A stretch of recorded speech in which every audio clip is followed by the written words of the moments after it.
Kevin Moskowitz was born in the mid-80s and, like all superheroes, was experimented on at birth by Vought International with Compound V. Kevin first became aware of his aquatic telepathy at 9 years of age, as he began hearing the thoughts of every aquatic animal he encountered, whether at a pet store, aquarium, or at beaches. At first, he believed he was going insane. However, his mother deceived him, calling it a gift and that he was just born that way. Over time, his body continued to mutate, sprouting aquatic gills on his torso, and it was a trait that Kevin was highly insecure about, as he believed himself to be ugly and afraid that people would reject him. After many years, Kevin eventually became a superhero known as the Deep, rising through fame and stardom as one of America's greatest superheroes. And later, he also became a founding member to the world-famous superhero team, the Seven. However, despite, or perhaps due to his rising fame, his insecurities and shame only escalated. Over the years, the Deep would sexually harass, humiliate, or assault most of the women he encountered as a way to feel less worthless, thinking they would do the same to him if they knew about his gills. Basically, his gills became a unique physical feature of his body, which gave him tremendous body dysmorphic disorder. One year at a VH1 Educator Awards ceremony, the Deep had an encounter with a kindergarten teacher, Melissa Dabrowski, who the Deep was supposed to award Teacher of the Year. While backstage, he assaulted Melissa and abandoned her right after while she was dressing herself, humiliating her just like his other female victims. Over the years, the Deep became good friends with fellow heroes such as Lamplighter, but he received habitually verbal abuse and hazing from other heroes such as Homelander and A-Train, due to their sense of superiority to both him and his powers. Later, after Lamplighter's recruitment from Hero Work, the Deep was chosen to host the debut of the Seven's newest member and Lamplighter's replacement, who was none other than Starlight, his mutated pair of gills. He has all the abilities of a basic superhero, such as high durability, super strength, and some more things. But the one very interesting thing about the Deep is his anatomy, and that's because he has a pair of gills that alter his body's appearance. These gills enable him to not only breathe on land, but also underwater for as long as he likes. He can also endure cold temperatures and see in the dark depths of the ocean. So basically, gills are known to be respiratory organs that are present in mostly aquatic organisms for the intake of oxygen from water and also excretion of carbon dioxide. They provide a large surface area which makes the exchange of gases easier.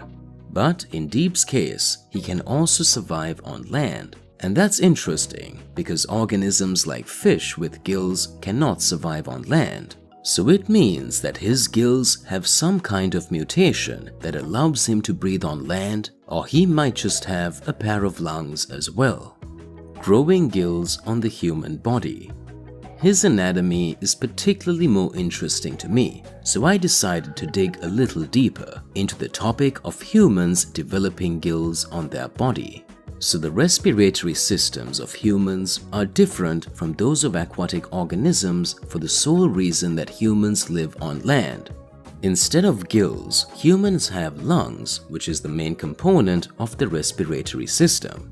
The air from the outside enters through the nostril and passes on to the larynx, pharynx, and finally to the trachea.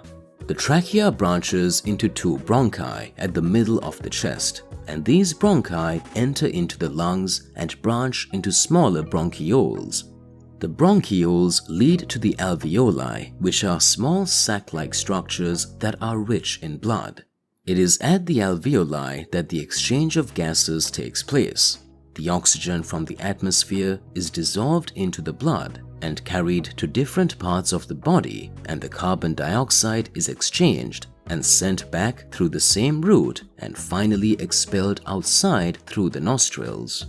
So humans cannot grow gills because they already have a respiratory system that is much more developed than aquatic animals. And also being land inhabitants, they do not require gills. Though humans do not require gills, but recent research is being made to develop artificial gills for humans as it will help them remain underwater for much longer times.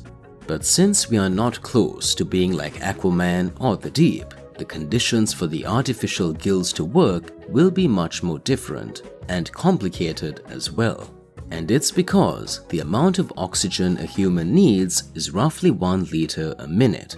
Since oxygen is around 21% in air, roughly 5 liters of air will contain 1 liter of oxygen.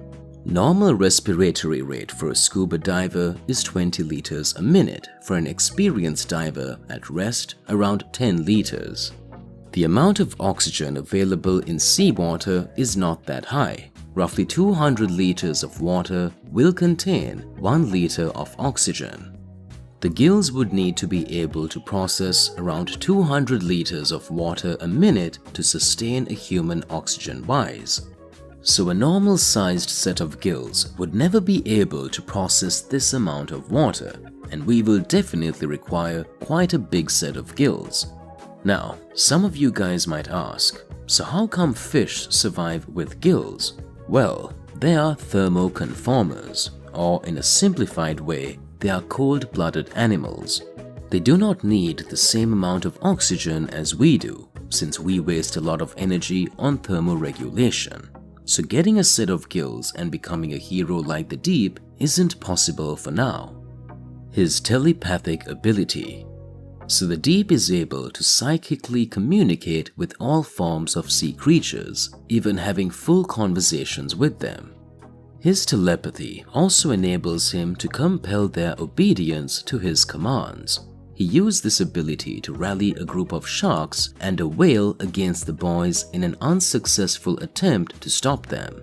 But he was able to locate Translucent's body with the assistance of sea creatures. Due to his ability to communicate with all forms of aquatic creatures, the deep can very easily form emotional bonds with aquatic life forms. He appears to care more about marine life than actual people, likely due to the fact that he has been betrayed and abused multiple times by regular humans and his fellow supes. His rapport with marine life has been exploited by multiple people, such as Homelander, to torment him by harming sea creatures. It remains unclear how the deep is able to communicate with sea creatures in The Boys. The dolphin scene shows the deep talking with the animal, seeming to understand the dolphin's clicks, and later he holds a goldfish up to his ear, which was a token of an apology from A-Train to the deep. In both scenes, the deep is in close proximity with the animal, and his behavior suggests he hears the creature speaking. However, it's highly unlikely he was able to decipher an audible message from the fish.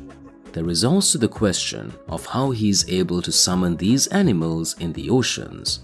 In Season 1 in particular, the deep references getting information from aquatic wildlife and suggests he's able to get them to run errands for him, like locating Translucent's remains.